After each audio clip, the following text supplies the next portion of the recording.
En aquel lugar, el agua llegaba solo a la altura de la rodilla. Emití un débil sonido que se quedó en mi garganta al percibir su angustia, pero él no lo oyó. En menos que canta un gallo, siguió diciendo, los levanté en mis manos y los llevé a la orilla. Julia conservaba aún un aliento de vida, pero Scotty parecía muerto, y por eso intenté primero, en un fútil esfuerzo, hacerle revivir. Hice todo lo posible para expulsar el agua de sus pulmones, pero estaba muerto. Entonces, me volví hacia Julia e hice lo mismo con ella. Tosió y escupió agua.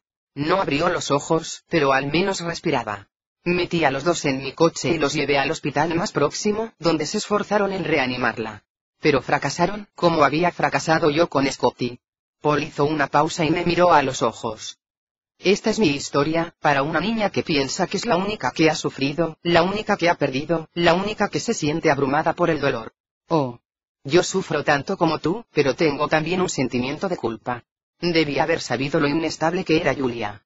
Pocas noches antes del cumpleaños de Scotty, habíamos visto Mother en la televisión, y ella mostró un interés desacostumbrado, ya que la televisión solía tenerle sin cuidado. Fui un estúpido al no adivinar lo que pensaba y proyectaba. Sin embargo, ni siquiera ahora puedo comprender cómo pudo matar a un hijo al que amaba tanto. Podía haberse divorciado de mí y quedarse con él. Yo no se lo habría quitado. Pero esto no habría sido una venganza suficiente para Julia.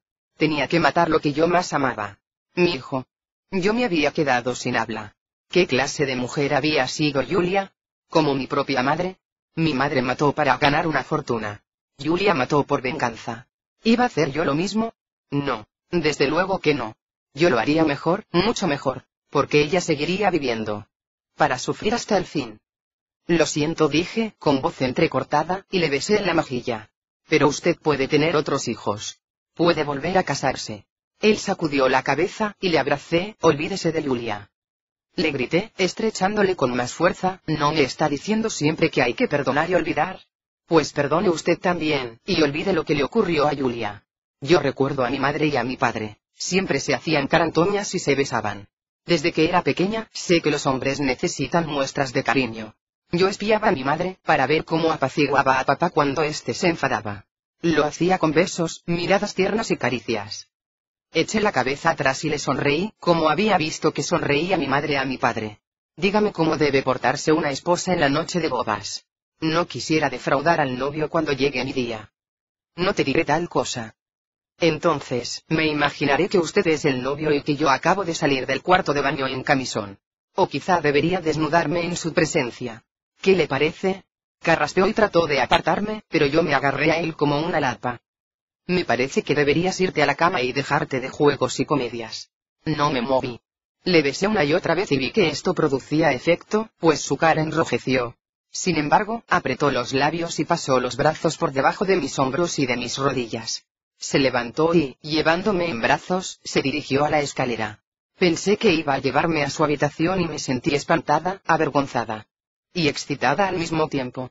Pero anduvo directamente hacia mi dormitorio y, al llegar junto a mi estrecha cama, vaciló.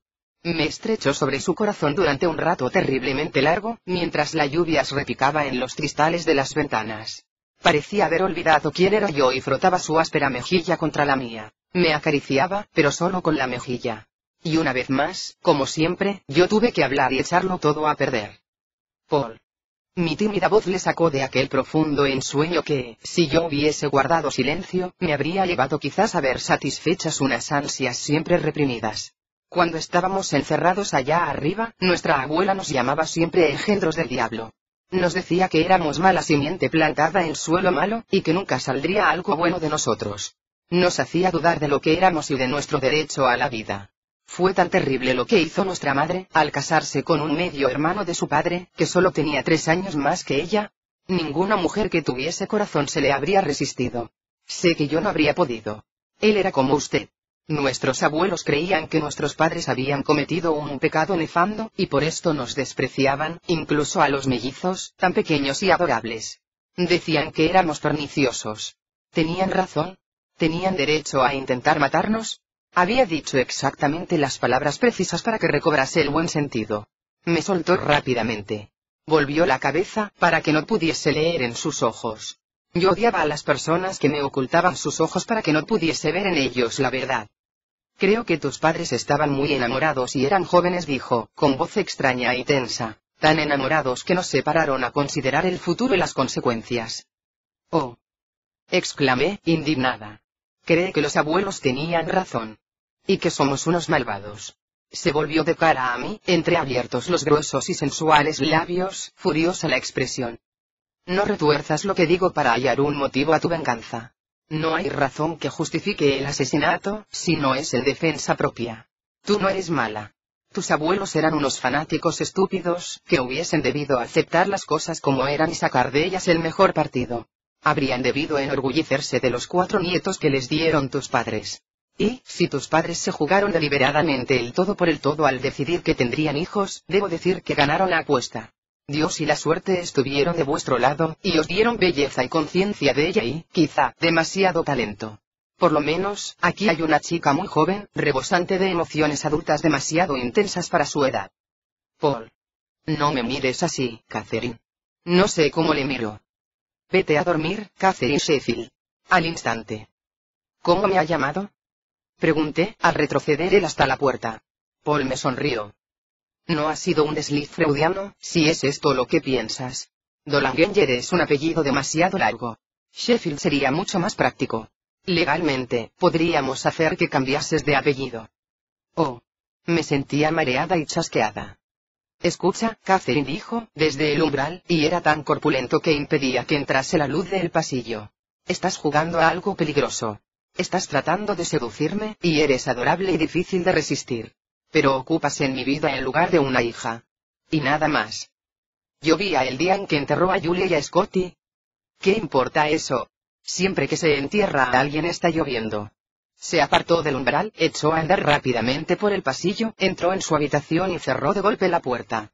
Bueno, yo lo había intentado 2 veces y él me había rechazado otras tantas. Ahora podía seguir mi alegre y destructor camino hacia la danza, y danzar hasta que llegase a la cima. Esto enseñaría a mamá, que solo sabía guardar y hacer labor de punto, quién era la más inteligente de las dos. Ahora vería quién era capaz de hacer fortuna por su propio esfuerzo, sin vender su cuerpo. Y sin tener que matar para heredarla. Todo el mundo la conocería. Me compararían con Ana Pavlova y dirían que yo era mejor. Ella vendría a una fiesta dada en mi honor, y la acompañaría su marido.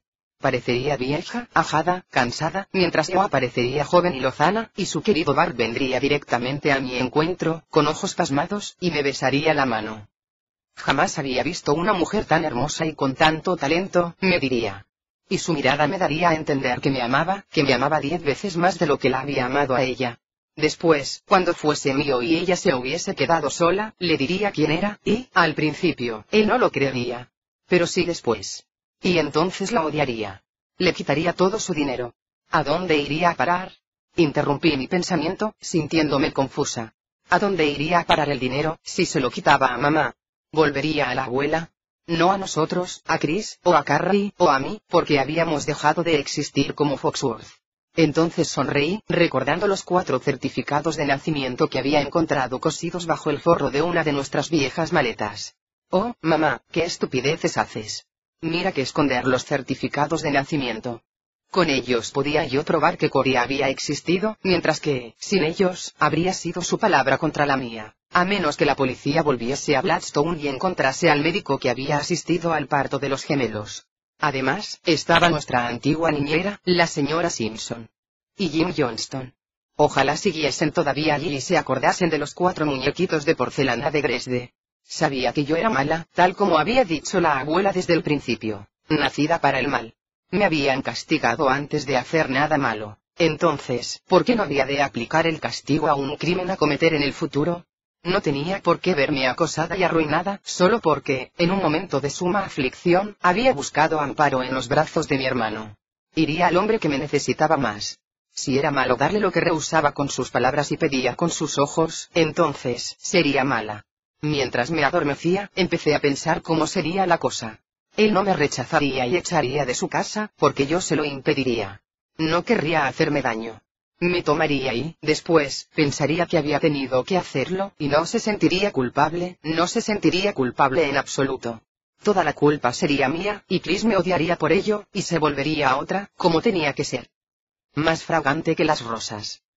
Cumplí 16 años en abril de 1961. La hermosa y floreciente edad en que jóvenes y viejos, y sobre todo los de más de 40 años, se volvían a mirarme cuando se cruzaban conmigo en la calle.